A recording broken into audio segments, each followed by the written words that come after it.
Surface കെമിസ്ട്രിയിൽ നമ്മളിനി പഠിക്കാൻ പോകുന്നത് എൻസൈം കാറ്റലിസ്റ്റാണ്. എൻസൈം കാറ്റലിസ്റ്റ്, എൻസൈം കറ്റാലിസിസിനെ കുറിച്ചാണ് നമ്മൾ പഠിക്കുന്നത്. ആ കാറ്റലിസ്റ്റിനെ കുറിച്ചാണ് പഠിക്കുന്നത്. അപ്പോൾ എൻസൈം കറ്റാലിസിസ്, എൻസൈംസ് എന്ന് പറയുന്നത് നമുക്കറിയാം, നമ്മുടെ ബോഡിയിലുള്ളതാണ് എൻസൈംസ്. നമ്മുടെ പല ആക്ടിവിറ്റീസ്, മെറ്റബോളിക് ആക്ടിവിറ്റീസ് സ്പീഡപ്പ് ചെയ്യുന്ന എൻസൈമാണ്. എൻസൈം ഇല്ലെങ്കിൽ എന്താണ് കുഴപ്പമെന്ന് ഞാൻ പറഞ്ഞുതരാം. എൻസൈം ഇല്ലാതെയാണെങ്കിൽ നമ്മൾ ഒരു ദിവസം അല്ലെങ്കിൽ ഒരു നേരം എടുക്കുന്ന ഫുഡ് ഡൈജസ്റ്റ് ചെയ്യാൻ വേണ്ടി ഏകദേശം 50 വർഷത്തോളം വേണ്ടി വരും. ഒരു സിംഗിൾ മീൽ ഡൈജസ്റ്റ് ചെയ്യാൻ 50 വർഷം വേണം. പക്ഷേ അത് 1-2 മണിക്കൂറിനുള്ളിൽ ഡൈജസ്റ്റ് ചെയ്ത് എൻസൈമിൻ്റെ സഹായത്താൽ ഡൈജസ്റ്റ് ചെയ്ത് പോകുന്നത് നമുക്കറിയാം. ഇനി 3000-ഓളം എൻസൈംസ് ഉണ്ട്. 3000 എൻസൈംസ്, ഏകദേശം 3000-ഓളം എൻസൈംസിനെ നമുക്ക് കണ്ടുപിടിക്കാൻ, ഐഡൻറ്റിഫൈ ചെയ്യാൻ നമുക്ക് സാധിച്ചിട്ടുണ്ട്.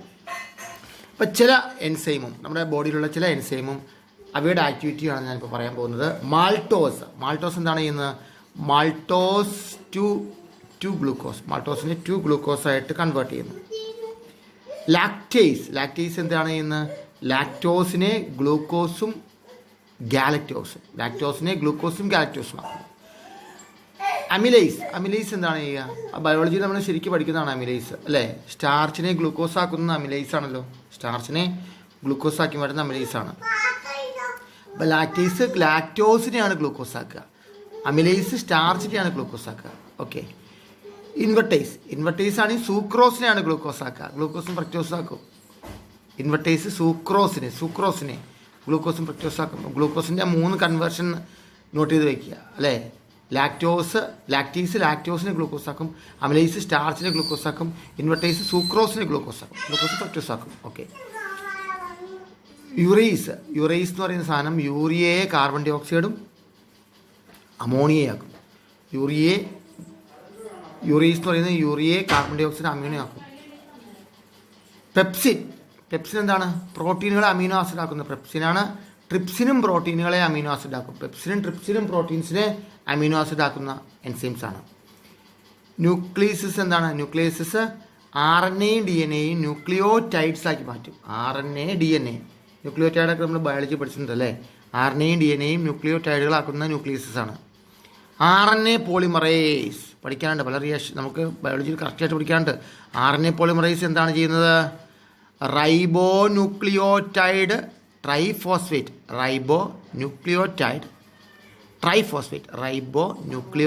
ട്രൈഫോസ്ഫേറ്റിനെ RNA ആക്കി മാറ്റുന്ന RNA പോളിമറൈസ് ആണ്.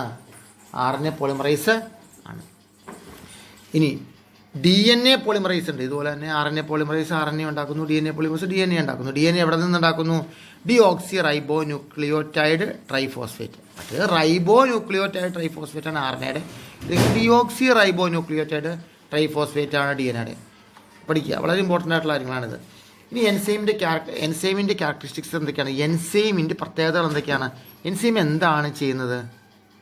ഇതൊരു സ്പെസിഫിക് ആണ്. എൻസൈം സ്പെസിഫിക് ആണ്. ഒരു റിയാക്ഷനുള്ള എൻസൈം മറ്റൊരു റിയാക്ഷന് പറ്റില്ല. സ്പെസിഫിക് ആണ്. They speed up the reaction of the extent of about 10 million times. 10 ലക്ഷം 1 കോടിയാണ്, അല്ലേ? 1 കോടി 1 crore ടൈംസ് ആയിട്ട് സ്പീഡപ്പ് ചെയ്യാൻ കഴിയും എൻസൈമിന്. അതാണ് 50 മിനിറ്റ് കൊണ്ട് ദഹിക്കേണ്ട, ഡൈജസ്റ്റ് ചെയ്യേണ്ട സാധനം 50 വർഷം എടുക്കും എൻസൈമിലേക്ക് ദഹിക്കാൻ. Okay. They are active at moderate temperature. ഒരു 310 കെൽവിനൊക്കെ ആണെങ്കിൽ അത് ആക്റ്റീവാണ്. മോഡറേറ്റ് ആയിട്ടുള്ള ടെമ്പറേച്ചറിൽ ആക്റ്റീവാണ്. അതുപോലെ pH എന്ന് പറയുന്നത് 6 to 8 ആയിരിക്കണം pH. അതാണ് വളരെ അസിഡിക് ആയിട്ടുള്ള ആഹാരമൊന്നും കഴിക്കരുത്. 6 to 8 pHയിലാണ് ഡൈജഷൻ കറക്റ്റായിട്ട് നടക്കുകയുള്ളൂ, അല്ലേ? 310 കെൽവിനിലും. Okay. Even a small amount of an enzyme can be highly efficient in bringing about a particular biological reaction. ഒരു സ്മോൾ എമൗണ്ട് എൻസൈം മതി ഒരു പർട്ടിക്കുലർ ബയോളജിക്കൽ റിയാക്ഷൻ നടക്കാൻ വേണ്ടി. ഒരു സ്മോൾ എമൗണ്ട് ഓഫ് എൻസൈം മതി. കാരണം എന്താണ്? ആ റിയാക്ഷൻ കഴിഞ്ഞിട്ട് ഇതൊരു കാറ്റലിസ്റ്റ് അല്ലേ? എൻസൈം ഒരു കാറ്റലിസ്റ്റാണ്. റിയാക്ഷൻ കഴിഞ്ഞാൽ അത് അവിടെ തന്നെ കാണും. അത് വീണ്ടും അടുത്ത റിയാക്ഷൻ ഉപയോഗിക്കാം. അപ്പം എന്താണ്? ഒരുപാട് എൻസൈം ഒന്നും വേണ്ട. ഒരു ശകലം എൻസൈം ഉണ്ട്. കുറച്ച് എൻസൈം ഉണ്ടെങ്കിൽ അത് എത്ര വർഷമാണ് അത് വീണ്ടും റിയാക്ഷൻ വീണ്ടും അത് ഉണ്ടാകുന്നു, അല്ലേ? അതിന് മാറ്റമൊന്നും വരുന്നില്ല. കാറ്റലിസ്റ്റ് അല്ലേ? Their action is controlled by various mechanisms and are inhibited by very organic and inorganic molecules. Enzyme ആക്ഷൻ്റെ കാര്യം പ്രത്യേകം ശ്രദ്ധിക്കേണ്ടത്, വേരിയസ് മെക്കാനിസം ഈ എൻസൈമിൻ്റെ ആക്ഷനെ കൺട്രോൾ ചെയ്യുന്നുണ്ട്. Various mechanism. ഞാൻ പറയട്ടെ, ഞാൻ ആൻറ്റിബയോട്ടിക് നമ്മൾ കഴിക്കുകയാണെന്നിരിക്കട്ടെ, എൻസൈമുകൾ കറക്റ്റായിട്ട് ആക്ട് ചെയ്യില്ല. എൻസൈമിന് കറക്റ്റായിട്ട് ആക്ട് ചെയ്യാൻ പറ്റില്ല. അതാണ് ആൻറ്റിബയോട്ടിക് കഴിക്കുമ്പോൾ എന്തും കൂടി തരും, നമുക്ക് ഗ്യാസിൻ്റെ ഗുളിക കൂടി തരാറുണ്ട്. അതെന്താണ്? കറക്റ്റായിട്ട് എൻസൈം ആക്ഷൻ അവിടെ നടക്കില്ല. ആൻറ്റിബയോട്ടിക് എന്ന് പറഞ്ഞാൽ ശരിക്കും പറഞ്ഞൊരു വിഷമാണ്. ആൻറ്റിബയോട്ടിക്കിൻ്റെ മീനിങ് വിഷം എന്നാണ്. അപ്പോൾ ചില കാര്യങ്ങൾ കൺട്രോൾ ചെയ്യുന്നുണ്ട് എൻസൈം ആക്ടിവിറ്റീസിനെ. അതുകൊണ്ട് various organic and inorganic molecules, പലതരം ഓർഗാനിക്കും ഇനോർഗാനിക്കും മോളിക്യൂളിനെ ഇൻഹിബിറ്റ് ചെയ്യാൻ കഴിയും, ഈ എൻസൈം ആക്ഷൻ ഇല്ലാണ്ടാക്കാൻ കഴിയും. അതിനൊന്നാണ് ആൻറ്റിബയോട്ടിക് എന്ന് പറയുന്നത്. Okay. The activity of an enzyme may be enhanced by presence of metal ions. Sodium അയോണുകൾ, പൊട്ടാസ്യം അയോണുകൾ, magnesium 2+ ion, calcium 2, cobalt 2+ ion, ഈ അയോൺസിനൊക്കെ എന്താണ് ഈ എൻസൈം ആക്ടിവിറ്റീനെ എൻഹാൻസ് ചെയ്യാൻ കഴിയും. കോപ്പർ 2+ അയോൺ ഒക്കെ എൻഹാൻസ് ചെയ്യുന്ന അയോൺസാണ്.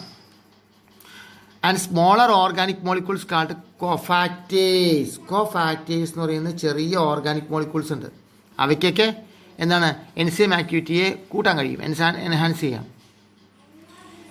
If the cofactor is an organic molecule, ഈ കൊഫാക്ടർ എന്ന് പറയുന്ന ഒരു ഓർഗാനിക് മോളിക്യൂൾ ആണെങ്കിൽ അതിനെ കോ എൻസൈം, വളരെ ഇമ്പോർട്ടൻ്റ് ആണ്, ഇത് ബയോളജിയാണ് ശരിക്കും, കോ എൻസൈം എന്ന് വിളിക്കുന്നു.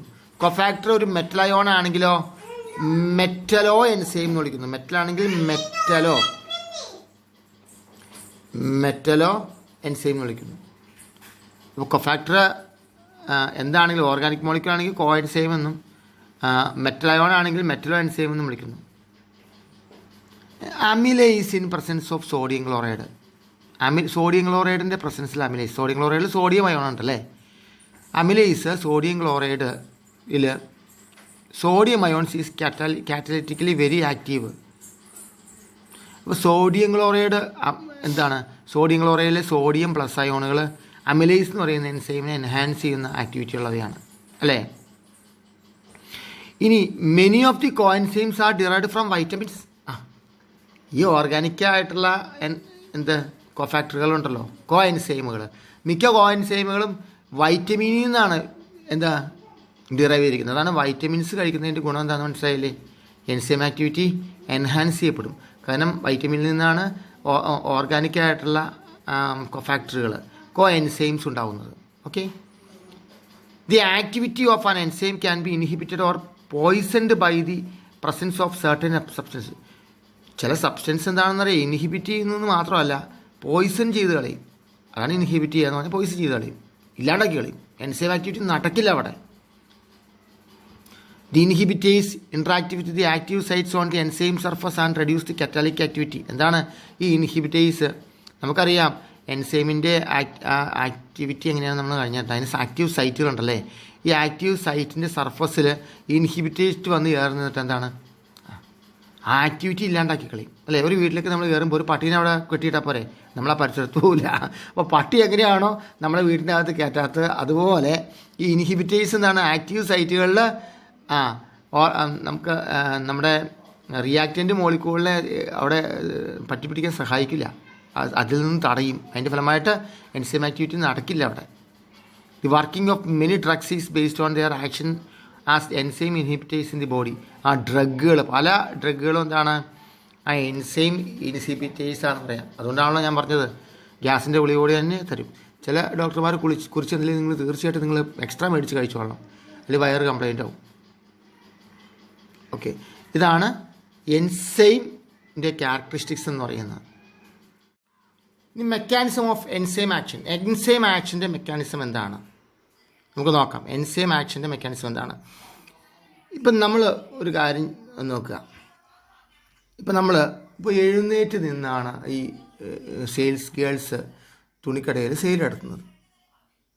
നിന്ന് കാല് കഴിക്കുമ്പോൾ സ്വാഭാവികമായിട്ട് അവരെന്താണ്, അവർക്കൊരു ഇറിറ്റേഷനായിരിക്കും. അപ്പോൾ കസ്റ്റമേഴ്സിനോടത് കാണിക്കും. ഒരു സാരി എടുത്ത് കാണിക്കും, 2 സാരി എടുത്ത്, 3ാമത് സാരി എടുത്ത് കാണിക്കാമെന്ന് ചോദിക്കുമ്പോൾ എന്താണ്, അവർക്ക് പറ്റില്ല, അവർക്കത് പറ്റില്ല. കാരണം എന്താണ്, ഇവർ ഈ നിന്ന് മടുത്തു.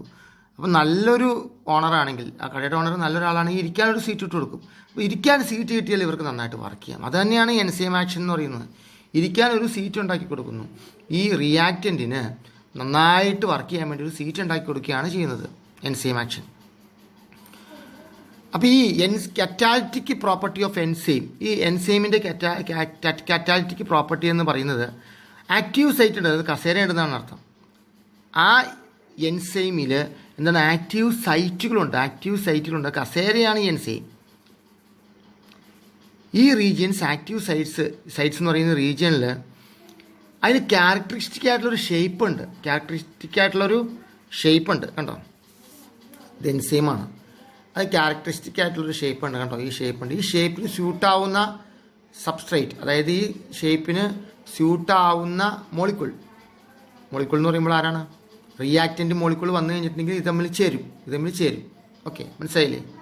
അപ്പോൾ the active sites have characteristic shape and suitably shaped substrate molecules can fit in to it. ഇപ്പം ഇങ്ങനെ ഇരിക്കുന്ന കാരണം ഇതിന് ഫിറ്റാവുന്ന സബ്സ്ട്രേറ്റ് മോളിക്യൂൾ, റിയാക്റ്റൻ്റ് മോളിക്യൂളിന് മാത്രമേ ഇവിടെ ഫിറ്റ് ആവാൻ പറ്റുകയുള്ളൂ. അതുകൊണ്ട് സ്പെസിഫിക് ആണെന്ന് പറയും. അതായത് ഒരു ടൈപ്പ് എൻസൈമിന് ഒരു ടൈപ്പ് മോളിക്യൂൾ മാത്രമേ ഫിറ്റ് ആവുകയുള്ളൂ. അതാണ് സ്പെസിഫിക് എന്ന് പറയുന്നത്. ഹൈ സ്പെസിഫിസിറ്റിയാണ് ആർക്ക്? എൻസൈം ആക്ഷന്. അപ്പോൾ ഈ എൻസൈം ആക്ഷൻ്റെ ഈ കാറ്റലിസ്റ്റായിട്ട് എൻസൈം വർക്ക് ചെയ്യുന്നതിനെക്കുറിച്ച് തിയറിയുണ്ട്. ആ തിയറിയാണ് enzyme action is the transition state theory. എന്താണ് transition state theory? Transition state theory എന്ന് പറയുന്ന തിയറി. അല്ലെങ്കിൽ വേറൊരു പേരുണ്ട് ഇതിന്, ഇൻ്റർമീഡിയറ്റ് കോമ്പൗണ്ട് ഫോർമേഷൻ തിയറി. എന്താണ് ഇൻ്റർമീഡിയറ്റ് കോമ്പൗണ്ട് ഫോർമേഷൻ, അല്ലേ? Formation theory, intermediate compound formation theory എന്ന് പറയും. ഇതിൻ്റെ സ്റ്റെപ്സ് ഇതാണ്. ഫസ്റ്റ് സ്റ്റെപ്പ് എന്ന് പറയുന്നത് നമ്മുടെ ഈ എൻസൈം സബ്സ്ട്രേറ്റ് എന്ന് പറയുന്നതാണ് റിയാക്റ്റൻ്റ് മോളിക്യൂൾ. എൻസൈമും റിയാക്റ്റൻ്റ് മോളിക്യൂളും കൂടി ചേർന്നിട്ട് എൻസൈം സബ്സ്ട്രേറ്റ് കോംപ്ലക്സ് ഉണ്ടാവും. ഇതിൻ്റെ പേരെന്താണ്? എൻസൈം സബ്സ്ട്രേറ്റ് കോംപ്ലക്സ് ഉണ്ടാവും. എൻസൈം സബ്സ്ട്രേറ്റ് കോംപ്ലക്സ് ഉണ്ടാവും. യെസ്, അതാണ് ഫസ്റ്റ് സ്റ്റെപ്പ്. എൻസൈമും ഈ റിയാക്റ്റൻ്റ് മോളിക്യൂൾ കൂടി ചേർന്നിട്ട് എന്താണ്? എൻസൈം സബ്സ്ട്രേറ്റ് കോംപ്ലക്സ് ഉണ്ടാവും. എന്നിട്ടോ ഈ എൻസൈം സബ്സ്ട്രേറ്റ് കോംപ്ലക്സ് റൈറ്റ് പൊസിഷനിലായിരിക്കും ഈ റിയാക്ഷൻ. റൈറ്റ് പൊസിഷനിൽ ഇരുന്ന് റിയാക്ഷൻ നടക്കാം. അതിനാണ് എൻസൈം സബ്സ്ട്രേറ്റ് കോംപ്ലക്സ് ഉണ്ടാകുന്നത്. കൃത്യമായ പൊസിഷനിൽ ആ റിയാക്ഷൻ നടക്കുന്നു. ഇങ്ങനെ റിയാക്ഷൻ നടക്കുമ്പോൾ ആക്ടിവേഷൻ എനർജി കുറയണം. To lower the activation energy കുറയുകയും ഈ എൻസൈം സബ്സ്ട്രേറ്റ് കോംപ്ലക്സ് എന്താവും? എൻസൈം പ്രൊഡക്റ്റ് കോംപ്ലക്സ് ആയി മാറുകയും. അതാണ് സെക്കൻഡ് സ്റ്റെപ്പ്. ആക്ടിവേഷൻ എനർജി കുറയുകയും, റിയാക്ഷൻ നടക്കണമെങ്കിൽ നമുക്കൊരു ആക്ടിവേഷൻ എനർജി ഉണ്ടെന്ന് പറയും. ആക്ടിവേഷൻ എനർജി ഉണ്ടായി കഴിഞ്ഞിട്ട് ആക്ടിവേഷൻ എനർജി റെഡ്യൂസ് ചെയ്തിട്ട് എൻസൈം സബ്സ്ട്രേറ്റ് കോംപ്ലക്സ് എന്താവും? എൻസൈംസ് പ്രൊഡക്റ്റ് കോംപ്ലക്സ് ആയി മാറുകയും ചെയ്യുന്നു. ഇത് മാറിക്കഴിഞ്ഞാൽ അടുത്തെന്താണ്? Release of product. ഈ റിയാക്ഷൻ കഴിഞ്ഞ് കഴിയുമ്പോൾ എന്താണ്? പ്രൊഡക്റ്റ് റിലീസ് ചെയ്ത് പോകുന്നു. എൻസൈം പ്രൊഡക്റ്റ് കോംപ്ലക്സിൽ നിന്ന് പ്രൊഡക്റ്റ് അങ്ങോട്ട് മാറിപ്പോവുകയും എൻസൈമും പ്രൊഡക്റ്റും വേർതിരിയുന്നു. ഉണ്ടായിരുന്ന എൻസൈം അങ്ങനെ തന്നെ ഇരിക്കുന്നു. വന്ന റിയാക്റ്റൻസ് മോളിക്യൂൾസ് എല്ലാം പ്രൊഡക്റ്റ് മോളിക്യൂളായി മാറി. ഇതൊരു ഫിഗറിൽ കാണിക്കുന്നത് എൻസൈമിൻ്റെ കണ്ടില്ലേ? ഇത് കണ്ടില്ലേ? താക്കോല് പോലെ, ആ താക്കോല് പോലെയാണ്. ഇത് സബ്സ്ട്രേറ്റ് മോളിക്യൂളാണ്. ഇത് ഫിറ്റ് ആവുന്നു. ഇത് വന്ന് ചേരുന്നുണ്ട്. ആ പടം ഞാൻ വരച്ചിട്ടില്ല. ഇത് ചേരുന്നു. ഫിറ്റായിട്ട് ഇങ്ങനെ ഇരിക്കും. എൻസൈം സബ്സ്ട്രേറ്റ് കോംപ്ലക്സ് ആയിട്ട് ഫിറ്റായിട്ട് ഇങ്ങനെ ഇരിക്കും. ഇങ്ങനെ ഫിറ്റായിട്ടിരിക്കും. ഓക്കെ, ഇതകത്തോട്ട് കയറി ഫിറ്റായിട്ടിരുന്നിട്ട് ആക്ടിവേഷൻ എനർജി കുറയുകയും അതിനുശേഷം എന്താണ്? ഇത് എൻസൈം അവിടെ നിന്ന് മാറും. എൻസൈം മാറുമ്പോൾ എന്താണ്? ഈ സബ്സ്ട്രേറ്റ് മോളിക്യൂള് രണ്ട് പ്രൊഡക്റ്റ് മോളിക്യൂൾ ഉണ്ടോ അതിലധികം പ്രൊഡക്റ്റ് മോളിക്യൂളായിട്ട് മാറുകയും ചെയ്യുന്നു. കണ്ടോ? ഇതാണ് അവിടെ ശരിക്കും നടന്നത്. ഇതാണ് എന്ത് തിയറി എന്നാണ് ഇതിൻ്റെ പേര്? Transition state theory. അല്ലെങ്കിൽ വേറൊരു പേരുണ്ട് ഈ തിയറിക്ക്. എന്താണെന്ന് അറിയാമോ? Intermediate compound formation theory. Intermediate compound ഉണ്ടാകുന്ന തിയറിന്ന്. ഇൻ്റർമീഡിയറ്റ് കോമ്പൗണ്ട് ഫോർമേഷൻ തിയറി നമ്മൾ ചെറിയ ക്ലാസ്സുകളിലൊക്കെ നമ്മൾ പഠിച്ചിട്ടുണ്ട്. റിയാക്റ്റൻസുകൾ നമ്മൾ റിയാക്ട് ചെയ്തിട്ട് പ്രൊഡക്റ്റ് അല്ല ആദ്യം ഉണ്ടാകുന്നത്. റിയാക്റ്റൻറ്റുകൾ തമ്മിൽ റിയാക്ട് ചെയ്തിട്ട് ആക്ടിവേറ്റഡ് കോംപ്ലക്സുകളാണ് ഉണ്ടാവുക. ഈ ആക്ടിവേറ്റഡ് കോംപ്ലക്സിന് എനർജി ഹയർ ആയതുകൊണ്ട് എനർജി റെഡ്യൂസ് ചെയ്തിട്ട് അത് പ്രൊഡക്റ്റായിട്ട് മാറുകയാണ് ചെയ്യുക എന്ന് നമ്മൾ പഠിച്ചിട്ടുണ്ട്. നേരെ റിയാക്റ്റൻസ് പ്രൊഡക്റ്റായിട്ടല്ല മാറുന്നത്. ഈ റിയാക്റ്റൻസ് തമ്മിൽ റിയാക്ട് ചെയ്തിട്ട് ഒരു ആക്ടിവേറ്റഡ് കോംപ്ലക്സ് ആണ് ഉണ്ടാകുന്നത്. ഈ ആക്ടിവേറ്റഡ് കോംപ്ലക്സ് പിന്നീട് എനർജി നശിച്ചിട്ട് എനർജി കുറഞ്ഞിട്ട് റെഡ്യൂസ് ചെയ്തിട്ട് എന്താവുന്നത് കോംപ്ലക്സായി മാറുകയാണ് ചെയ്യുക. മനസ്സിലായില്ലേ? ഇപ്പോൾ നമ്മൾ അരിയിൽ നിന്ന് നേരെ ദോശയാണ് ഉണ്ടാവണേ? അല്ലല്ല, അരിയിൽ നിന്ന് ദോശയല്ല ആദ്യം ഉണ്ടാവുന്നത്, അരിയിൽ നിന്ന് മാവാണ് ഉണ്ടാവുന്നത്. മാവ് എന്താണ്? മാവ് കല്ലയിലിട്ട് ചുട്ടു പിന്നെ ദോശ പോകണേന്ന്. അതുപോലെ റിയാക്റ്റൻറ്റിൽ നിന്ന് ആക്ടിവേറ്റഡ് കോംപ്ലക്സ് ഉണ്ടാകുന്നു, അതാണ് മാവ്. പിന്നെ ആക്ടിവേറ്റഡ് കോംപ്ലക്സ് ആണ് പിന്നീട് എന്താണ് എനർജി നഷ്ടപ്പെട്ടിട്ട് കുറഞ്ഞിട്ട് എന്താവുന്നു കോംപ്ലക്സായി മാറുന്നു. ഇപ്പോൾ ഈ ആക്ടിവേറ്റഡ് കോംപ്ലക്സ് ഉണ്ടാകുന്ന പ്രക്രിയ ഈ എൻസൈമിൻ്റെ സർഫസിലാണ് ഉണ്ടാവുക. മനസ്സിലായില്ലേ? എൻസൈമിൻ്റെ സർഫസിലാണ് ഉണ്ടാവുക. ആ സർഫസിലാണ് ആക്ടിവേറ്റഡ് കോംപ്ലക്സ് ഉണ്ടാക്കാൻ പാകത്തിന് സ്പെസിഫിക്കാണ് ആ സർഫസ്. അപ്പോൾ കറക്റ്റായിട്ടുള്ള റിയാക്റ്റൻ്റ് ഏതാണോ അത് മാത്രം അവിടെ വരികയും അത് തമ്മിൽ പ്രവർത്തിച്ചിട്ട് ആ റിയാക്റ്റൻ്റ് മോളിക്യൂൾസ് തമ്മിൽ പ്രവർത്തിച്ചിട്ട് എന്താണ് അത് പ്രൊഡക്റ്റുകൾ ഉണ്ടാവുകയും ചെയ്യുന്നു. അതാണ് നടക്കുന്നത് ഇവിടെ യഥാർത്ഥത്തിൽ. Okay, colloids. അടുത്ത് നമ്മൾ കൊളോയിഡ്സ് എന്ന് പറയുന്നത് എന്താണ്? കൊളോയിഡ്സ് നമുക്ക് ട്രൂ സൊല്യൂഷൻ സസ്പെൻഷൻ അങ്ങനെ രണ്ട് തരം കാര്യങ്ങളെക്കുറിച്ച് നമ്മൾ പഠിച്ചിട്ടുണ്ട്. ട്രൂ സൊല്യൂഷൻ എന്ന് പറഞ്ഞാൽ സൊല്യൂഷനിൽ എന്താണുള്ളത്? സൊല്യൂട്ട് പാർട്ടിക്കിളുണ്ട്, സോൾവെൻറ്റ് പാർട്ടിക്കിൾസ് ഉണ്ട്. ഒരു സോൾവെൻറ്റ് ബൾക്കാണ്, കുറവുള്ളത് സൊല്യൂട്ടും കൂടുതലുള്ളത് സോൾവെൻറ്റും. സൊല്യൂഷനിൽ ഈ സോൾവെൻറ്റിൽ സൊല്യൂട്ട് പാർട്ടിക്കിൾസ് ആണുള്ളത്. സോൾവെൻറ്റ് പാർട്ടിക്കിൾസ് കൂടുതലുണ്ടാവും, സൊല്യൂട്ട് പാർട്ടിക്കിൾ കുറവേ ഉണ്ടാവുള്ളൂ, അതിനകത്തുണ്ടാവും. അപ്പോൾ ഈ മോളിക്യൂൾസ് ഓർ അയോൺസ് ആയിരിക്കും എന്താ സൊല്യൂട്ട് പാർട്ടിക്കിൾസ് എന്ന് പറയുന്ന മോളിക്യൂൾ ഓർ അയോൺസ് ആയിരിക്കും. ഓക്കെ, അത് ഈ സോൾവെൻറ്റിൽ ഇങ്ങനെ ഈക്വലായിട്ട് ഡിസ്ട്രിബ്യൂട്ട് ചെയ്തിരിക്കുകയാണ്, ത്രൂ ഔട്ട് ഡിസ്ട്രിബ്യൂട്ട് ചെയ്തിരിക്കുകയാണ്. മോളിക്യൂൾസോ അയോണോ സോൾവെൻറ്റിൽ ത്രൂ ഔട്ട് ഡിസ്ട്രിബ്യൂട്ട് ചെയ്തിരിക്കുകയാണ്. അതാണ് സൊല്യൂഷൻ എന്ന് പറയുന്നത്. ഈ സൊല്യൂഷനിലെ പാർട്ടിക്കിൾസ് ഇൻവിസിബിൾ ആണ്, മൈക്രോസ്കോപ്പ് കൊണ്ട് ഒന്നും കാണാൻ പറ്റില്ല. അതാണ് സൊല്യൂഷൻ. ഇനി സസ്പെൻഷൻ എന്ന് പറഞ്ഞാൽ വാട്ട് ഈസ് എ സസ്പെൻഷൻ? സസ്പെൻഷനും സൊല്യൂഷനും എന്താണെന്ന് നമുക്കറിയാം അല്ലേ? ഇപ്പോൾ അതിൻ്റെ ഇടയ്ക്കുള്ള ഒരു സാധനമുണ്ട്, അതാണ് കൊളോയിഡ് എന്ന് പറയുന്നത്. Colloidal system lies in between the two extremes of a true solution. True സൊല്യൂഷൻ്റെ എക്സ്ട്രീം, അതിൻ്റെ അറ്റം. സസ്പെൻഷൻ്റെ ആദ്യം. ട്രൂ സൊല്യൂഷൻ ഇതാണ് ഇവിടെ പറയുകയാണെങ്കിൽ. സസ്പെൻഷൻ ഇവിടെ നിന്ന് സ്റ്റാർട്ട് ചെയ്യുമെങ്കിൽ ഇതിൻ്റെ ഇടയ്ക്കുള്ളത് ട്രൂ സൊല്യൂഷൻ്റെ അറ്റവും സസ്പെൻഷൻ്റെ ആദ്യവും അങ്ങനെ ബിറ്റ്വീനിൽ കിടക്കുന്ന സാധനമാണ് എന്ത്? കൊളോയിഡ് എന്ന് പറയുന്നത്. ഈ കൊളോയിഡ്സ് ഈ ഗ്രഹാം എന്ന് പറയുന്ന ആൾ, 1860 ഗ്രഹാം എന്ന് പറയുന്ന ഒരാൾ വാട്ടറിൽ ഓരോ സബ്സ്റ്റൻസിൻ്റെ പാർട്ടിക്കിൾ ഡിഫ്യൂസ് ചെയ്യുന്ന റേറ്റ് പഠിക്കാൻ വേണ്ടി അദ്ദേഹം ഇരിക്കുകയാണ്. വാട്ടറിൽ ഓരോരോ പാർട്ടിക്കിൾ ഡിഫ്യൂസ് ചെയ്ത് നോക്കും, ഏത് റേറ്റിൽ ഡിഫ്യൂഷൻ നടക്കുന്നു എന്ന് അദ്ദേഹം നോക്കുകയാണ്. അങ്ങനെ നോക്കിയപ്പോൾ അദ്ദേഹം ആദ്യമായിട്ടെടുത്ത് സോഡിയം ക്ലോറൈഡ് കോപ്പർ സൾഫേറ്റ് ഇതെടുത്തു, ഡിഫ്യൂഷൻ നടത്തി. പിന്നീട് അയാളെടുത്ത് സ്റ്റാർച്ച് എടുത്തു, ആൽബുമിൻ എടുത്തു, ജലാറ്റിൻ എടുത്തു. അപ്പോൾ അദ്ദേഹം ഈ സോഡിയം ക്ലോറൈഡും കോപ്പർ സൾഫേറ്റും പെട്ടെന്ന് ഡിഫ്യൂസ് ചെയ്യുന്നു, ഈ സ്റ്റാർച്ചും ആൽബുമിനും ജലാറ്റിനൊക്കെ പതുക്കെയാണ് ഡിഫ്യൂസ് ചെയ്യുന്നുള്ളൂ എന്നും പഠിച്ചു, മനസ്സിലാക്കി. മനസ്സിലായില്ലേ? അപ്പോൾ ആദ്യം പെട്ടെന്ന് ഡിഫ്യൂസ് ചെയ്യുന്നതിന് എന്താണ്? ക്രിസ്റ്റലോയിഡ്സ് എന്ന് വിളിച്ചു. അദ്ദേഹം ക്രിസ്റ്റലോയിഡുകൾ എന്ന് വിളിച്ചു. പെട്ടെന്ന് ഡിഫ്യൂസ് ചെയ്യാത്തവയെ എന്തെന്ന് വിളിച്ചു? കൊളോയിഡ്സ് എന്നും വിളിച്ചു.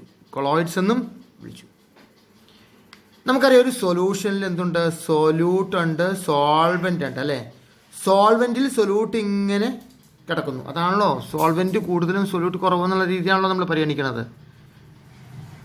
ഈ കൊളോയിഡ് വരുമ്പോൾ സോൾവെൻ്റ് സൊല്യൂട്ട് എന്ന് പറയുന്നതിന് അങ്ങനെയല്ല അതിൻ്റെ തരംതിരിവ്.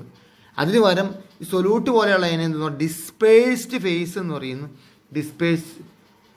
ഇപ്പോൾ സോൾവെൻറ്റിനെ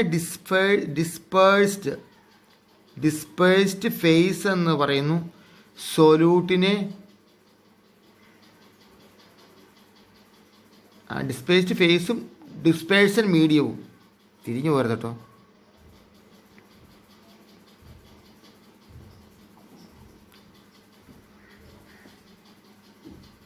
മീഡിയവും. ഇപ്പോൾ വാട്ടറിൽ സ്റ്റാർച്ചും വാട്ടറാണെന്ന് ഓർത്തോ. ഡിസ്പേസ്ഡ് ഫേസും വാട്ടർ ഡിസ്പേഴ്സൽ മീഡിയവുമാണ്. ഇപ്പോൾ ഡിസ്പേഴ്സൽ മീഡിയം എന്ന് പറയുന്നത് എന്താണ്? സോൾവെൻ്റ് ആണ്. ഡിസ്പേസ്ഡ് ഫേസ് എന്ന് പറയുന്നത് സൊല്യൂട്ടാണ്. അങ്ങനെയാണ് തിരിഞ്ഞു പോരുത്. ഞാൻ പറഞ്ഞപ്പോൾ ആദ്യം തിരിഞ്ഞു പോയിരുന്നു. സൊല്യൂട്ട് എന്ന് പറയുന്നത് ഡിസ്പേസ്ഡ് ഫേസ് ആണ്, ഡിസ്പേഴ്സൽ മീഡിയമാണ് സോൾവെൻറ്റ്. ഇപ്പോൾ സ്റ്റാർച്ച് വാട്ടറിലുള്ളത് കൊളോയിഡൽ സൊല്യൂഷനാണ്. അപ്പോൾ സ്റ്റാർച്ച് വാട്ടറിലാകുമ്പോൾ സ്റ്റാർച്ചിനെ ഡിസ്പേസ്ഡ് ഫേസ് എന്ന് പറയുന്നു, വാട്ടറിനെ ഡിസ്പേഴ്സൽ മീഡിയം എന്ന് പറയുന്നു. അപ്പോൾ നമ്മൾ ഇന്ന് ഈ സൊല്യൂഷൻ, സസ്പെൻഷൻ, അതിൻ്റെ ഇടയ്ക്കുള്ള കൊളോയിഡൽ സൊല്യൂഷൻ. ഇപ്പോൾ solution, true solution, colloidal solution, suspension, ഇങ്ങനെ മൂന്നിൻ്റെയും വേർതിരിവുകൾ കാണാൻ പോവാണ്. മൂന്നിൻ്റെയും ആ ക്യാരക്ടറിസ്റ്റിക്സ് പറയാൻ പോവാണ്. നേച്ചർ എന്ന് പറയുന്നത് ബേസിക്കായിട്ട് എടുത്താൽ എന്താണ് ട്രൂ സൊല്യൂഷൻ്റെ നേച്ചർ? ഹോമോജീനിയസ് ആണ് ട്രൂ സൊല്യൂഷൻ. സസ്പെൻഷനും ഹോമോജീനിയസ് ആണ്, പക്ഷേ കൊളോയിഡൽ സൊല്യൂഷൻ ഹെട്രോജീനിയസ് ആണ്. അതാണ് പ്രത്യേകത. ഹോമോ എന്ന് പറഞ്ഞാൽ എല്ലായിടത്തും ഒരുപോലെ എന്നുള്ളതാണ് അല്ലേ? എവിടെയും ഒരേപോലെ ത്രൂ ഔട്ട് ഇങ്ങനെ ഒരേപോലെ ഡിസ്ട്രിബ്യൂട്ട് ചെയ്തിട്ടുണ്ടാവും. അതാണ് ഹോമോജീനിയസ് ആണ്. സസ്പെൻഷൻ ഹെട്രോജീനിയസ് ആട്ടോ, സസ്പെൻഷൻ ഹോമോജീനിയസ് അല്ല, ഞാൻ പറഞ്ഞപ്പോൾ മാറിപ്പോയി. സൊല്യൂഷൻ ഹോമോജീനിയസ് ആണ്. സൊല്യൂഷനിൽ എവിടെ നിന്ന് എടുത്തു നോക്കിയാലും അതിൻ്റെ മിക്സിങ് കറക്റ്റ് ആയിരിക്കും, സൊല്യൂട്ടിൻ്റെയും സോൾവെൻറ്റിൻ്റെയും. എന്നാൽ കൊളോയിഡൽ സൊല്യൂഷനും സസ്പെൻഷനോ എല്ലായിടത്തും മിക്സിങ് ഒരുപോലെ ആയിരിക്കില്ല. അതാണ് ഹെട്രോജീനിയസ് എന്ന് പറയുന്നത്. അപ്പോൾ ട്രൂ സൊല്യൂഷൻ മാത്രമേ ഹോമോജീനിയസിലുള്ളൂ. കൊളോയിഡൽ സൊല്യൂഷൻ, സസ്പെൻഷൻ ഹെട്രോജീനിയസ് ആണ്. ഇനി പാർട്ടിക്കിൾ സൈസ് എന്ന് പറയുമ്പോൾ 1 നാനോമീറ്ററിനേക്കാൾ ലെസ്സാണ് ട്രൂ സൊല്യൂഷൻ. എന്നാൽ 1 to 100 നാനോമീറ്ററിൻ്റെ ഇടയിലാണ് കൊളോയിഡൽ സൊല്യൂഷൻ്റെ സൈസ്. 100 നാനോമീറ്ററിനേക്കാൾ ഗ്രേറ്റർ ആണ് എന്ത്? സസ്പെൻഷൻ്റെ. 1 നാനോമീറ്റർ ഉള്ളൂ സൊല്യൂഷൻ്റെ, 1 to 100 ആണ് കൊളോയിഡൽ സൊല്യൂഷൻ്റെ, 100ന് മുകളിലാണ് സസ്പെൻഷൻ്റെ. ഓർത്തിരിക്കാൻ എളുപ്പമുണ്ട്. ഇനി അപ്പിയറൻസ്, ഇത് എങ്ങനെ അപ്പിയർ ചെയ്യും? ഈ ട്രൂ സൊല്യൂഷൻ ആണ് ക്ലിയർ ആൻഡ് ട്രാൻസ്പെറൻ്റ് ആണ്. നമ്മൾ ഉപ്പുവെള്ളം എടുത്ത് വെച്ചാലും പച്ചവെള്ളം എടുത്ത് വെച്ചാലും നോക്കുമ്പോൾ ഒരുപോലെ ഇരിക്കും, കണ്ടുകഴിഞ്ഞാൽ ഒരുപോലെ ഇരിക്കും. തൊട്ട് നക്കുമ്പോൾ മാത്രമേ അത് ഉപ്പുവെള്ളമാണെന്ന് മനസ്സിലാവുള്ളൂ. അത് ക്ലിയർ ആണ്, ട്രാൻസ്പെറൻ്റ് ആണ് ട്രൂ സൊല്യൂഷൻ. കൊളോയിഡൽ സൊല്യൂഷനോ ട്രാൻസ്ലൂസൻ്റ് ആണെന്ന് പറയാം. ട്രാൻസ്ലൂസൻ്റ് ആണ്. ഭാഗികമായി പ്രകാശത്തെ കടത്തിവിടും, അതാണ് ട്രാൻസ്ലൂസൻ്റ് എന്ന് പറയുന്നത്. പൂർണ്ണമായിട്ടും പ്രകാശത്തെ കടത്തിവിടുമ്പോൾ ക്ലിയർ എന്ന് പറയും. പാർഷ്യലായിട്ടാണ് ലൈറ്റിൻ്റെ കടത്തിവിടുന്നത്, ട്രാൻസ്ലൂസൻ്റ് എന്ന് പറയുന്നത്. എന്താണ്? ട്രാൻസ്ലൂസൻ്റ് എന്ന് പറയും. ഇത് ഒപ്പയ്ക്കാണ്, പ്രകാശത്തെ കടത്തിവിടില്ല. സസ്പെൻഷൻ ഒപ്പയ്ക്കാണ്. ഇനി സെറ്റിലിംഗ്, ഇനി അനക്കാതെ വെച്ച് സെറ്റിൽ ചെയ്യുവാണ്. Do not settle. True solution അനക്കാതെ വെച്ച് സെറ്റിൽ ചെയ്യില്ല. ഇപ്പോൾ നമ്മൾ പഞ്ചസാര വെള്ളം അനക്കാതെ വെച്ച് പഞ്ചസാര സെറ്റിൽ ചെയ്യൊന്നുമില്ല. കൊളോയിഡൽ സൊല്യൂഷൻ ആണെങ്കിലോ അതും സാധാരണ രീതിയിൽ ഗ്രാവിറ്റി വെച്ചിട്ട് അണ്ടർ ഗ്രാവിറ്റിയിൽ അത് സെറ്റിൽ ചെയ്യില്ല. ഗ്രാവിറ്റേഷണൽ ഫോഴ്സ് കൊണ്ട് മാത്രം സെറ്റ് ചെയ്യില്ല. പക്ഷേ സെൻട്രിഫ്യൂഗേഷൻ നടത്തുവാണെങ്കിൽ നമുക്ക് സെറ്റിൽ ചെയ്യാൻ പറ്റും. സെൻട്രിഫ്യൂഗേഷൻ നടത്തി സെറ്റിൽ ചെയ്യാൻ പറ്റും. സസ്പെൻഷനോ ആ അനങ്ങാതെ വെച്ച് സെറ്റിൽ ചെയ്യും. ഗ്രാവിറ്റിയിൽ തന്നെ, അണ്ടർ ഗ്രാവിറ്റിയിൽ സെറ്റിൽ ചെയ്യും. ഓക്കെ. ഫിൽറ്ററബിലിറ്റി, ഫിൽറ്റർ ചെയ്ത് മാറ്റാൻ പറ്റുമോ? പഞ്ചസാര വെള്ളത്തെ ഫിൽറ്റർ ചെയ്ത് മാറ്റാൻ പറ്റുമോ? ഇല്ല. പാസ് ത്രൂ ഫിൽറ്ററിൽ കൂടെയൊക്കെ ഫിൽറ്റർ പേപ്പർ, പാർച്ച്മെൻറ്റ് പേപ്പർ അതിൽ കൂടെയൊക്കെ പാസ് ചെയ്യും, ഫിൽറ്റർ ചെയ്യാൻ പറ്റില്ല. കൊളോയിഡൽ സൊല്യൂഷൻ ആണെങ്കിലോ ഫിൽറ്റർ പേപ്പറിൽ കടന്നു പോകും, പക്ഷേ പാർച്ച്മെൻറ്റ് പേപ്പറിലൂടെ കടന്നു പോകില്ല. പാർച്ച്മെൻറ്റ് മെമ്പറൈനിൽ കൂടെ നമുക്ക് ഫിൽറ്റർ ചെയ്യാൻ പറ്റും. പാർച്ച്മെൻറ്റ് മെമ്പറൈൻ അതിൽ കൂടെ. എന്ന് ഫിൽറ്റർ പേപ്പറോ പാർച്ച്മെൻറ്റ് മെമ്പറൈനിലോ കൂടി കടന്നു പോകില്ല. ഫിൽറ്റർ പേപ്പർ കൊണ്ട് ഫിൽറ്റർ ചെയ്യാൻ പറ്റും, പാർച്ച്മെൻറ്റ് മെമ്പറൈൻ കൊണ്ട് ഫിൽറ്റർ ചെയ്യാൻ പറ്റും. സസ്പെൻഷന് മനസ്സിലായില്ലേ? ഓക്കെ. ട്രൂ സൊല്യൂഷന് എന്താണ്? ഫിൽറ്റർ ചെയ്യാൻ പറ്റില്ല. കൊളോയിഡൽ സൊല്യൂഷനെ പാർച്ച്മെൻറ്റ് മെമ്പറൈൻ ഉപയോഗിച്ച് ഫിൽറ്റർ ചെയ്യാം. സസ്പെൻഷൻ ആണെങ്കിൽ ഫിൽറ്റർ പേപ്പർ ഉപയോഗിച്ചും പാർച്ച്മെൻറ്റ് പേപ്പർ ഉപയോഗിച്ചും ഫിൽറ്റർ ചെയ്യാം.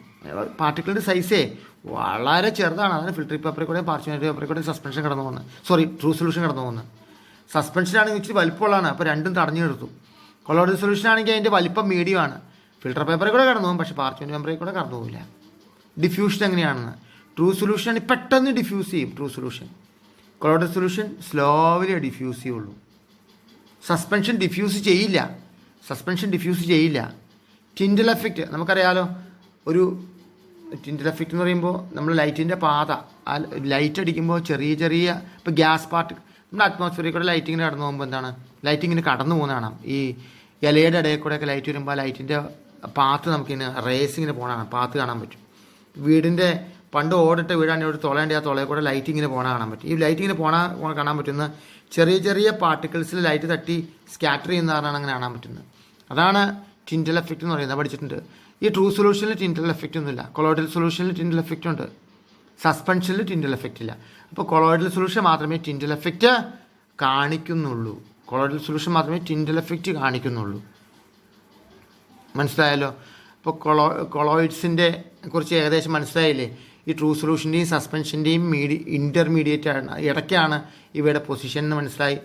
അതുപോലെ അവയുടെ ക്യാരക്ടറിസ്റ്റിക്സും എന്താണ്, ഇതിൻ്റെ രണ്ടിൻ്റെയും ഇടയ്ക്കാണ്. അതിൻ്റെ വലിപ്പം കൊണ്ടും അത് ഫിൽട്ടർ ചെയ്യുന്ന രീതിയായാലും ഡിഫ്യൂസ് ചെയ്യുന്ന രീതിയായാലും ടിൻഡൽ എഫക്റ്റ് ആയാലും ഇങ്ങനെയുള്ള കാര്യങ്ങൾക്ക് കൊളോയിഡൽ സൊല്യൂഷൻ ഉണ്ട്. അപ്പോൾ കൊളോയിഡൽ സൊല്യൂഷൻ എന്ന് പറഞ്ഞാൽ ഇത്രേ ഉള്ളൂ, ഒരു പ്രത്യേക വലിപ്പമാണ് സൊല്യൂട്ടിൻ്റെ പാർട്ടിക്കിളിന്. അതുകൊണ്ടാണ് ഇവയെ കൊളോയിഡൽ സൊല്യൂഷൻ വിളിക്കുന്നത്. ആ സൊല്യൂട്ടിൻ്റെ പാർട്ടിക്കിൾ വളരെ ചെറുതാണെങ്കിൽ അത് സൊല്യൂഷനായി പോകും. കൊളോയിഡൽ സൊല്യൂഷൻ്റെ പാർട്ടിക്കിളിനേക്കാളും വലുതാണെങ്കിൽ അത് സസ്പെൻഷനായി പോകും. അതാണ് അതിൻ്റെ പ്രത്യേകത എന്ന് പറയുന്നത്. മനസ്സിലായില്ലേ? അപ്പോൾ ഇനി കൊളോയിഡൽ സൊല്യൂഷൻ നമുക്ക് എങ്ങനെയൊക്കെ ക്ലാസിഫൈ ചെയ്യാമെന്ന്.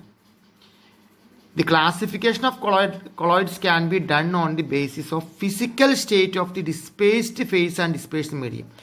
ഫസ്റ്റ് ക്ലാസിഫിക്കേഷൻ എന്ന് പറയുന്നത് ഫിസിക്കൽ സ്റ്റേറ്റ് ഓഫ് ഡിസ്പേഴ്സ്ഡ് ഫേസിൻ്റെയും ഡിസ്പേഴ്സൺ മീഡിയത്തിൻ്റെയും ഫിസിക്കൽ ഫേസ് വെച്ചിട്ട് നമുക്ക് ക്ലാസിഫൈ ചെയ്യാം. ഫിസിക്കൽ സ്റ്റേറ്റ് വെച്ചിട്ട് നമുക്ക് ക്ലാസിഫൈ ചെയ്യാം. സെക്കൻഡ് ക്ലാസിഫിക്കേഷൻ എന്ന് പറയുന്നത് the interaction or affinity between phases. ഈ ഡിസ്പേഴ്സ്ഡ് ഫേസിൻ്റെയൊക്കെ ഈ ഫേസുകളുണ്ടല്ലോ, ആ ഫേസിൻ്റെ ഇൻറ്ററാക്ഷൻ വെച്ചുകൊണ്ട് എഫിനിറ്റി വെച്ചുകൊണ്ട് ക്ലാസിഫൈ ചെയ്യാം. പിന്നെ പാർട്ടിക്കിൾസിൻ്റെ നേച്ചർ വെച്ചുകൊണ്ട് ക്ലാസിഫൈ ചെയ്യാം. ഇങ്ങനെ 3 ടൈപ്സ് ഓഫ് ക്ലാസിഫിക്കേഷൻ ഉണ്ട്. ഒന്ന് ഫിസിക്കൽ സ്റ്റേറ്റ് വെച്ചുകൊണ്ട് ഡിസ്പ്ലേസ് ഫേസും ഡിസ്പേഴ്സൺ മീഡിയത്തിനെയും ഫിസിക്കൽ സ്റ്റേറ്റ് വെച്ചുകൊണ്ട് ക്ലാസിഫൈ ചെയ്യാം. പിന്നെയോ ഫേസസ് തമ്മിലുള്ള എഫിനിറ്റി അല്ലെങ്കിൽ ഇൻട്രാക്ഷൻ കൊണ്ട് നമുക്ക് ക്ലാസിഫൈ ചെയ്യാം. പിന്നെ പാർട്ടിക്കിളിൻ്റെ നേച്ചർ വെച്ചിട്ട് നമുക്ക് ക്ലാസിഫൈ ചെയ്യാം. അങ്ങനെ 3 ടൈപ്പ് ഓഫ് ക്ലാസിഫിക്കേഷനുണ്ട്. Classification based on the physical states of dispersed phase and dispersion medium. ഈ ഡിസ്പേഴ്സ്ഡ് ഫേസ് ഗ്യാസ് ആണോ ലിക്വിഡ് ആണോ സോൾഡ് ആണോ, അതുപോലെ ഡിസ്പേഴ്സൺ മീഡിയം ഗ്യാസ് ആണോ ലിക്വിഡ് ആണോ സോൾഡ് ആണോ, അത് വെച്ചിട്ട് നമുക്ക് പല രീതിയിൽ ക്ലാസിഫൈ ചെയ്യാം ഇവയെ. ഇപ്പോൾ എക്സാമ്പിൾ ഇപ്പം നമുക്ക് നോക്കാം. Dispersed phase, dispersed medium. Solid ആണ് phase, solid in solid. Dispersed phase solid, dispersion medium solid. Solid in solid ആകുമ്പോൾ സോളിഡ് സോൾ എന്ന് പറയും. രണ്ടും സോൾഡ് ആകുമ്പോൾ ഫേസും മീഡിയവും സോൾഡ്, അതായത് സൊല്യൂട്ടും സോൾവെൻ്റ് എന്നുള്ള രീതിയിൽ വേണമെങ്കിൽ പറയാം. അങ്ങനെ പറയരുത് ഇത്, പക്ഷെ നമുക്ക് സൊല്യൂഷൻ വെച്ച് നോക്കുവാണെങ്കിൽ സൊല്യൂട്ടിന് പകരം സോളിഡാണ്, സോൾവെൻറ്റും സോൾഡാണ് എന്ന രീതിയിൽ പറയാം. ഡിസ്പേസ്ഡ് ഫേസ് നിന്ന് ഡിസ്പേസ്ഡ് മീഡിയം എന്നാണ് സൊല്യൂട്ടിനും സോൾവെൻറ്റിനും ഇവിടെ പറയുന്നത്. ഓക്കെ, അപ്പോൾ സോളിഡിലാണ് ഉള്ളതെങ്കിൽ സോളിഡ് സോൾ എന്ന് പറയും. ഒരു എക്സാമ്പിൾ എന്താണ്? ചില കളറുള്ള ഗ്യാസ് എന്താണ്? സോളിഡാണ്, സോളിഡ് സോൾ എന്ന് പറയും. സോൾഡാണ്. സോൾഡ് ലിക്വിഡിലാണെങ്കിലോ, ആ സോൾഡ് പോയിട്ട് ലിക്വിഡിലാണ് ചാടുന്നതെങ്കിലോ അത് വെറും സോള്. പെയിൻറ്റുകൾ, മഡി വാട്ടർ അല്ലേ, കലക്കുവെള്ളം, മഡി വാട്ടർ, പെയിൻറ്റുകളൊക്കെ സോളിഡ് ലിക്വിഡിൽ ചെന്ന് ചാടുമ്പോഴുള്ളതാണ് അല്ലേ. സോളിഡ് ഗ്യാസിലാണെങ്കിലോ ഇവിടെ എല്ലാം ഫേസ് സോൾഡാണെന്ന് ഓർത്തോളണം. സോളിഡ് ലിക്വിഡിൽ, സോളിഡ് ഗ്യാസിലാകുമ്പോഴോ എയറോസോൾ എന്ന് പറയും. അതിൻ്റെ പേര് എയറോസോൾ എന്നാണ് പറയുക. സ്മോക്ക്, പുക, ഡസ്റ്റ്, പൊടി അല്ലേ, പൊടിയൊക്കെ എന്താണ്? സോളിഡ് ഗ്യാസിലാണ് എയറോസോൾ എന്ന് പറയും. സോളിഡിൻ്റെ കാറ്റഗറി കഴിഞ്ഞു. സോൾഡ് ലിക്വിഡിൽ, സോൾഡ് ഗ്യാസിൽ. സോൾഡിലാകുമ്പോൾ സോൾഡ് ലിക്വിഡിലാകുമ്പോൾ സോൾഡ് ഗ്യാസ് ആകുമ്പോൾ എയറോസോൾ. ഓക്കെ, ഇനി ലിക്വിഡിൻ്റെ കാറ്റഗറിയാണ്. ലിക്വിഡ് സോൾഡാകുമ്പോൾ ജെല്ലെന്ന് പറയും. ജെല്ല് കണ്ടിട്ടുണ്ടല്ലോ, ചീസ്, ബട്ടർ, ജെല്ലി. അപ്പോൾ നമ്മൾ ഹെയർ ക്രീം ജെല്ലി നോക്കാം, അല്ല കേട്ടോ, ജെല്ലല്ല. ചീസ്, ബട്ടർ, ജെല്ലികൾ, മിഠായി ഇല്ലേ, ജെല്ലി മിഠായി. ഈ ജെല്ലികളൊക്കെ എന്താണ്? ഇപ്പോൾ കുക്കിങ്ങിനൊക്കെ ജെല്ലീസ് ഉപയോഗിക്കാറെന്ന് തോന്നുന്നു. ഈ ചീസ്, ബട്ടർ, ജെല്ലി ഇതെല്ലാം ലിക്വിഡ് സോളിഡ്. ലിക്വിഡാണ് കുറവ്, സോൾഡ് കൂടുതൽ, അങ്ങനെയാണ്. മീഡിയം സോൾഡാണ്, ഫേസ് ലിക്വിഡാണ്. നമുക്ക് ചിന്തിക്കാൻ ഇച്ചിരി പാടുണ്ടാവും. ലിക്വിഡ് എന്ന് സോൾഡ് ചാടുക അല്ലേ, സോൾഡിനകത്ത് ലിക്വിഡ് ചാടുക, അപ്പോൾ ജെല്ല്. ലിക്വിഡിൽ തന്നെ ചാടുമ്പോഴാണ് എമൽഷൻ, അതാണ് ഹെയർ ക്രീം എന്ന് പറയുന്നത്. മിൽക്ക്, ബട്ടർ ലിക്വിഡ് സോൾഡ് ആണെങ്കിൽ മിൽക്ക് ലിക്വിഡിലാണേ, ഓർത്തോളം. ഹെയർ ക്രീമൊക്കെ ലിക്വിഡിലുള്ളതാണ്. എമൽഷൻ എന്ന് പറയുന്നത്, എമൽഷൻ വീഴുന്ന കേട്ടല്ലേ, എമൽഷൻ. ലിക്വിഡ് പോയി സോൾഡ് ചാടിയ ജെല്ല്, ലിക്വിഡ് പോയി ലിക്വിഡിൽ ചാടിയ എമൽഷൻ, ലിക്വിഡ് പോയി ഗ്യാസിൽ ചാടുമ്പോൾ എയറോസോൾ അല്ലേ, ലിക്വിഡ് പോയി ഗ്യാസിൽ ചാടുമ്പോൾ എയറോസോൾ. ഫോഗ്, മിസ്റ്റ്, ക്ലൗഡ്, മഞ്ഞിൻ്റെ ഒന്ന് മേഘമെന്നേ ഉള്ളൂ. ഫോഗ്, മിസ്റ്റ് എന്നൊക്കെ പറയുന്ന ലിക്വിഡ് പാർട്ടിക്കിൾസ് ഈ ഗ്യാസിൽ ഇങ്ങനെ തങ്ങി നിൽക്കുന്നതാണ് എയറോസോൾ എന്ന് പറയും. ലിക്വിഡിൻ്റെ കാറ്റഗറിയും കഴിഞ്ഞു. ലിക്വിഡ് സോൾഡ്, ലിക്വിഡ് ഗ്യാസ് കഴിഞ്ഞു. ഇനി ഗ്യാസിൻ്റെയാണ്. ഗ്യാസ് ലിക്വിഡിൽ പോയി ചാടുമ്പോൾ സോളിഡ് ഫോം എന്ന് പറയും. പ്യൂമിക് സ്റ്റോൺ, നമ്മുടെ കാലൊക്കെ കുറച്ച് എഴുതാൻ വേണ്ടി ബ്യൂട്ടി പാർലറൊക്കെ ഉണ്ട്. Pumice stone. ഗ്യാസ് സോളിഡിലുള്ളതാണ്. ഗ്യാസ് സോളിഡ് ബൾക്കും അതിൻ്റെ അകത്ത് ഗ്യാസ് കയറിയിരിപ്പുണ്ട്, അതാണ് ഫോം റബ്ബർ. ഗ്യാസ് കയറിയിരിപ്പുണ്ട്, ഫോം റബ്ബറിൻ്റെ അകത്ത് ഗ്യാസ് കയറിയിരിപ്പുണ്ട്, അതാണ് ഫോമായിട്ടിരിക്കുന്നത് അല്ലേ. നല്ല ഗ്യാസ് സോളിഡിൽ. ഗ്യാസ് ലിക്വിഡിലും കയറ്റി വിടാം നമുക്ക്. ഗ്യാസ് ലിക്വിഡിൽ കയറ്റി വിടുമ്പോൾ ഫോം എന്ന് പറയും. ഫ്രോത്ത്, അതറിയാമോ, പാത, വൈപ്ഡ് ക്രീം. ഇപ്പം എന്താണ്, ഗ്യാസാണ് പത എന്ന് പറഞ്ഞാൽ അതല്ലേ, ഗ്യാസ് ലിക്വിഡിൻ്റെ അകത്ത് വിടുമ്പോൾ പത. ഓക്കെ, ഇനി ഒരു പ്രത്യേകം നോട്ട് ചെയ്യേണ്ട ഒരു കാര്യം ഞാൻ പറയാം. ഫയർ ഫൈറ്റിംഗ് ഫോം ഉണ്ട്. ഫയർ ഫൈറ്റിംഗ് ഫോം, ഒരു ഫോം വന്ന് മൂടി അങ്ങ് തീ കെട്ടു. ഫയർ ഫൈറ്റിംഗ് ഫോം, അത് എയറോപ്ലെയിൻ ലാൻഡിങ്ങിൽ യൂസ് ചെയ്യുന്ന ഫയർ ഫൈറ്റിംഗ് ഫോം ഉണ്ട്. അതൊരു കൊളോയിഡൽ സൊല്യൂഷനാണ്. അതിനകത്ത് ഡിസ്പേഴ്സൽ മീഡിയം വാട്ടറാണ്.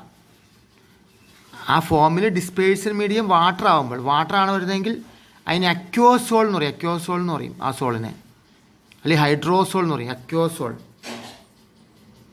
ഇത് ഫർദർ പഠിക്കാനുള്ളതാണ് നിങ്ങൾക്ക്. അക്വാസോൾ എന്ന് പറയുന്നത് എന്താണ്, ഈ ഫയർ ഫൈറ്റിംഗ് ഫോം ഉണ്ടല്ലോ, ആ ഫോം മീഡിയം വാട്ടർ ആണെങ്കിൽ ആ സോളിനെ അക്വാസോൾ അല്ലെങ്കിൽ ഹൈഡ്രോസോൾ എന്ന് പറയും. ഹൈഡ്രോസോൾ എന്ന് പറയും. എന്നാൽ ഡിസ്പേഴ്സൽ മീഡിയം എന്ന് പറയുന്ന ആൽക്കഹോൾ ഉണ്ട്. ആൽക്കഹോൾ ആണെങ്കിൽ അതിന് ആൽക്കോസോൾ എന്ന് പറയും. ആൽക്കഹോളാണ് ആൽക്കോസോൾ എന്ന് പറയും. ഇത് എൻട്രൻസ് ബേസ്ഡ് ചെയ്തിട്ടുള്ള കാര്യമാണെന്ന് പഠിച്ചോളുക. ആൽക്കോസോൾ എന്ന് പറയുന്നു, മനസ്സിലായില്ലേ. അപ്പോൾ ആൽക്കോസോൾ, ഹൈഡ്രോസോൾ എന്ന് പറയുന്നത്, അല്ലെങ്കിൽ അക്യോസോൾ എന്ന് പറയുന്നത് എന്താണെന്നുള്ളത് നമ്മൾ നോട്ട് ചെയ്ത് വയ്ക്കുക. ഇപ്പോൾ കൊളോയിഡൽ സൊല്യൂഷനിൽ ഈ physical state of the dispersal phase and dispersal മീഡിയത്തിൻ്റെയും ഫേസിൻ്റെയും ഫിസിക്കൽ സ്റ്റേറ്റ് വെച്ചിട്ടുള്ള ക്ലാസിഫിക്കേഷനാണ് ഞാൻ പറഞ്ഞത്. സോൾഡ് ലിക്വിഡിൽ, സോൾഡ് ഗ്യാസിൽ, പിന്നെ ലിക്വിഡ് ഗ്യാസ് സോൾഡിൽ, ഗ്യാസ് ലിക്വിഡിൽ. ഇത്രയും ക്ലാസിഫിക്കേഷൻ നിങ്ങൾ തീർച്ചയായിട്ടും പഠിച്ചിരിക്കണം. ഈ കൊളോയിഡ്സ്, ഈ ചാപ്റ്ററിൽ കൊളോയിഡ്സ് എന്ന് പറയുന്ന വിഭാഗത്തിൽ നിന്നും കാറ്റലിസ്റ്റ് എന്ന് പറയുന്ന വിഭാഗത്തിൽ നിന്നാണ്, ആ രണ്ട് പാർട്ടിൽ നിന്നാണ് ക്വസ്റ്റ്യൻ ചോദിച്ച് കാണുന്നത് കൂടുതലും. മനസ്സിലല്ലേ, വേറെ ഒന്നധികം ചോദിച്ച് കാണുന്നില്ല. ഈ കാറ്റലിസ്റ്റ് എന്ന് പറയുന്ന ആ വിഭാഗത്തിൽ നിന്നും, പിന്നെയോ ഈ കൊളോയിഡ്സിൻ്റെ ഈ പറയുന്ന ഈ ഫിസിക്കൽ സ്റ്റേറ്റ് വെച്ചുള്ള കാറ്റഗറി, അത്. പിന്നെ ഇനി പഠിപ്പിക്കാൻ പോകുന്നതിനകത്ത് 1-2 കാര്യങ്ങളുണ്ട്. അത്രയും ആ 3-4 കാര്യങ്ങൾ പഠിച്ചാൽ മതി. കൊയാഗുലേഷൻ എന്നൊക്കെ പറഞ്ഞ കുറച്ച് എമൽഷൻ എന്നൊക്കെ പറഞ്ഞിട്ട്. അപ്പോൾ അത് പഠിച്ചു കഴിഞ്ഞാൽ എന്തായാലും നമുക്ക് ഈ ചാപ്റ്ററൊക്കെ ഇന്ന ക്വസ്റ്റ്യൻ വരുമെന്ന് നമുക്ക് പറയാൻ പറ്റും. മിക്കവാറും ഈ ഭാഗത്തു നിന്ന് ഈ രീതിയിലുള്ള ഈ ക്വസ്റ്റ്യൻ ആയിരിക്കും വരുന്നതെന്ന് നമുക്ക് വേണമെങ്കിൽ ചൂണ്ടിക്കാണിച്ച് തരാൻ പറ്റും. പ്രീവിയസ് ക്വസ്റ്റ്യൻ പേപ്പറൊക്കെ ആൻസർ ചെയ്യുമ്പോൾ നമുക്കത് മനസ്സിലാവും. അത് ഈ ചാപ്റ്ററിൻ്റെ മാർക്ക് പോവില്ല. അതുകൊണ്ട് നന്നായിട്ട് പഠിച്ചോ. ഇനി ഓർഗാനിക്കാണ് വരുന്നത്, നല്ല ടഫാണ്. ഓർഗാനിക്ക് നല്ല ടഫാണ് പഠിക്കാൻ. ഒരു 60-70% മാർക്ക്, 60% മാർക്ക് ഓർഗാനിക്കിന് തന്നെ വരും. എൻട്രൻസിനായാലും വരും, നമ്മുടെ സാധാരണ എക്സാമിനായാലും വരും. അപ്പോൾ ഈ ഇനോർഗാനിക് എന്ന് പറയുന്നത് പഠിക്കാൻ ഇച്ചിരി കൂടുതലുണ്ടെന്ന് മാത്രമേ ഉള്ളൂ. പക്ഷേ അത് എളുപ്പമാണ്, മനസ്സിലായി. അത് ഇച്ചിരി തൊട്ട് പുറകിലുള്ള ഇച്ചിരി ടഫാണ്. അത് ഞാൻ സമയമെടുത്ത് പഠിപ്പിക്കും. അതാണ് ഞാനത് വിട്ടിട്ട് ഇതിലോട്ട് കയറിയത്. ഓക്കെ, ഇതും അടുത്തും കൂടെ എടുത്തിട്ട് അവസാനം അത് പഠിപ്പിക്കുള്ളൂ. കാരണം അപ്പോൾ നമുക്ക് ഒരുപാട് ടൈം വേസ്റ്റ് വരില്ല. അതുകൊണ്ടാണ് നമുക്ക് ചാപ്റ്റർ വേഗം തീർന്നു പോകണം. ഓക്കെ, ഇപ്പോൾ ഓർഗാനിക് കെമിസ്ട്രിക്ക് എടുക്കുമ്പോൾ വളരെ പതുക്കെ എടുക്കാൻ പറ്റുള്ളൂ. ഓർഗാനിക് കെമിസ്ട്രി എന്ന് പറയുന്നത് ഒരു പേജൊക്കെ ഒരു ദിവസം എടുക്കാൻ പറ്റുള്ളൂ. ഓരോ റിയാക്ഷനും അതിൻ്റെ മെക്കാനിസവും പറഞ്ഞു പോകണം. ഓർഗാനിക് കെമിസ്ട്രിയിലാണ് കെമിസ്ട്രിയുടെ കഴിവ് നമ്മൾ പ്രകടിപ്പിക്കാൻ പോകുന്നത്. ഇവിടെ ഒന്നും വലിയ കഴിവൊന്നും പ്രകടിപ്പിക്കാനില്ല. ജസ്റ്റ് വായിച്ച് അതിൻ്റെ അർത്ഥം പറഞ്ഞു തന്നാൽ മതി. ഒരുപാട് തലവേദന പിടിക്കുന്ന കാര്യങ്ങളും ഇതിനകത്തില്ല. ഓർഗാനിക് കെമിസ്ട്രി അങ്ങനെ ഓരോ വരിയും ഞാനത് മനസ്സിലാക്കി തരും. അതിങ്ങനെയാണ് അതിൻ്റെ മെക്കാനിസം. നിങ്ങൾക്ക് കൃത്യമായിട്ടത് മനസ്സിലാവും. എനിക്ക് നല്ല ഉറപ്പുവരാം. ഞാനത് പഠിപ്പിച്ച് കഴിയുമ്പോൾ നിങ്ങളത് ബൈ ഹാർട്ടാവും, അല്ലെങ്കിൽ ആക്കും ഞാൻ. ഓക്കെ, അതുപോലെ അത് പഠിപ്പിക്കുള്ളൂ. ഇതെന്ന് പറഞ്ഞാൽ വെറുതെ വായിച്ചു പഠിക്കാവുന്ന കാര്യങ്ങളാണ്. അപ്പോൾ അത് എന്താണ് അതിൻ്റെ കണ്ടൻറ്റ് എന്നുള്ളത് ഞാൻ പറഞ്ഞു തരിക എന്ന് മാത്രമേ ഉള്ളൂ. ഒരുപാട് കഴിവ് പ്രകടിപ്പിക്കേണ്ട മേഖലയൊന്നും അല്ല അത്. സാധാരണ കോമൺ സെൻസിലുള്ള ഒരാൾക്ക് വായിച്ചാൽ മനസ്സിലാവുന്ന കേസുള്ളൂ. ഓർഗാനിക് കെമിസ്ട്രി ഒരിക്കലും അങ്ങനെയല്ല. നിങ്ങളുടെ കോമൺ സെൻസ് കൊണ്ടൊന്നും അത് മനസ്സിലാക്കിയെടുക്കാൻ പറ്റില്ല. പിന്നെ കുറേ പേര് കാണാതെ പഠിക്കും. എന്ത് ഫലം, കാണാതെ പഠിച്ചിട്ട് കാര്യമില്ല. മെക്കാനിസം മനസ്സിലാവണം. പഠിപ്പിച്ചത് ബൈ ഹാർട്ട് ആക്കുക വേണ്ടേ. പഠിച്ച് ബൈ ഹാർട്ട് ആവില്ല. ഒരാൾ പഠിപ്പിച്ച് ബൈ ഹാർട്ട് ആക്കണം. പഠിച്ച് ബൈ ഹാർട്ട് ആവില്ല. ഒരുപാട് ടൈം എടുക്കുന്ന സമയമാണ്. അത് നമുക്ക് വേഗം ഈ ചാപ്റ്റേഴ്സ് കഴിഞ്ഞിട്ട് ഓർഗാനിക്കിലോട്ട് പോകാൻ കൊതിയായി. ചിലപ്പോൾ ഞാൻ ഈ അടുത്ത ചാപ്റ്റർ കൊണ്ട് കഴിഞ്ഞാൽ ചിലപ്പോൾ ഓർഗാനിക്കൊന്ന് സ്റ്റാർട്ട് ചെയ്ത് വയ്ക്കാൻ സാധ്യതയുണ്ട്. അത് പാരലായിട്ട് വിടാമെന്ന് ഞാൻ നോക്കണം. കുറച്ച് പഠിച്ചാൽ മതി. എന്നും കുറച്ച് ഓർഗാനിക്ക്, ബാക്കി കയറുക. കെമിസ്ട്രിയിൽ എപ്പോഴും കുറച്ച് ഓർഗാനിക്കും കുറച്ച് ഇനോർഗാനിക്കുമായിട്ട് അങ്ങനെ പഠിപ്പിച്ചു പോകാം. എളുപ്പമുണ്ടാവും. ഓക്കെ.